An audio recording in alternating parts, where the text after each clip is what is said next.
Hello guys, welcome back to my page.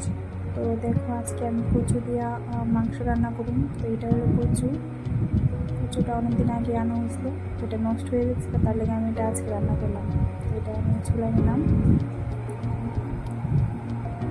চুলা গেছি, আমার মশলার লেগে এগুলো রেডি করছি। তো এখন মশলা পেস্ট করে নিছি। তো আমি এটার সাথে কচুটাও পেস্ট করে নিছি। এইটা হচ্ছে কচুটা। তো তো রান্নাও শেষ হয়ে যেতেছে না। কচুটা আমি আগেই রান্না করেছি, এটা দেখাতে পারছি না, কারেন্টটা ছিল না।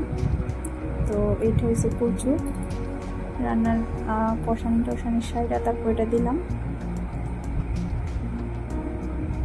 কোনো সময় রান্না করছি না, ফার্স্ট টাইম রান্না করতেছি কচু দিয়ে। তো রান্না আমার কমপ্লিট,